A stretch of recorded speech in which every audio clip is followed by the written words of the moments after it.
Hi guys, நீங்களும் infinite zoom எப்படி பண்ணுறதுன்னு தேடிட்டுருக்கீங்களா?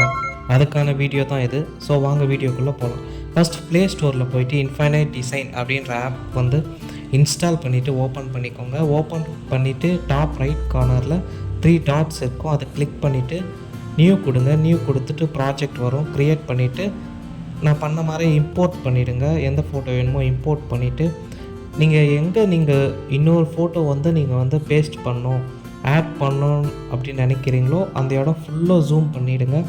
ஜூம் பண்ணிவிட்டு மேலே அந்த 3 டாட்டை கிளிக் பண்ணிவிட்டு ப்ளஸ் பட்டன் கிளிக் பண்ணால் லேயர் ஃபார்ம் ஆகும். லேயரை கிளிக் பண்ணிவிட்டு நியூ லேயர் கிளிக் பண்ணிவிட்டு இப்போ செகண்ட் ஃபோட்டோ ஆட் பண்ணிக்கோங்க.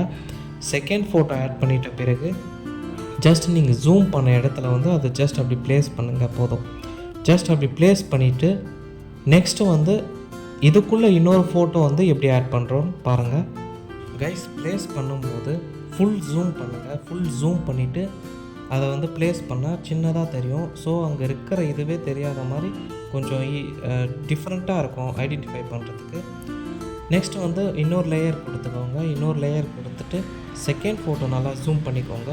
ஜூம் பண்ணிட்ட பிறகு இந்த செகண்ட் ஃபோட்டோவில் தேர்ட் லேயர் எப்படி ஆட் பண்ணோன்னா ஜஸ்ட் அங்கே ப்ளஸ் பண்ணிவிட்டு நான் எப்படி பண்ணியிருக்கிறோம் அந்த மாதிரி பண்ணுங்கள். நெக்ஸ்ட் வந்து இம்போர்ட் கொடுத்துட்டு கேலரி ஓப்பன் பண்ணி எந்த ஃபோட்டோ வேணுமோ அதை ஆட் பண்ணிக்கோங்க.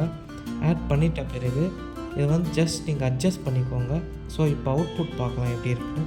ஸோ பாருங்கள், ஜூம் பண்ணால் ஜஸ்ட் அங்கே ஒரு டாட் மாதிரி இருக்குது. என்னதான் ஒன்றும் ஃபுல்லாக ஜூம் பண்ணி பார்த்தா இன்னொரு ஃபோட்டோ. ஸோ அப்படியே இன்னும் ஜூம் பண்ணால் இன்னொரு ஃபோட்டோ. அதை நீங்கள் வந்து உங்களுக்கு ஏற்ற மாதிரி நீங்கள் வந்து சின்னதாக வச்சுக்கோங்க.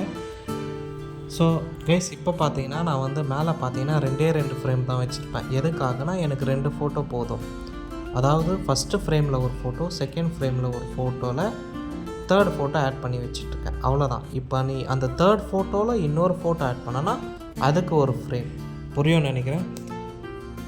ஸோ கைஸ், வீடியோ பிடிச்சிருந்தால் லைக் பண்ணுங்கள், ஷேர் பண்ணுங்கள், கமெண்ட் பண்ணுங்கள். ஸோ தேங்க்ஸ் ஃபார் வாட்சிங்.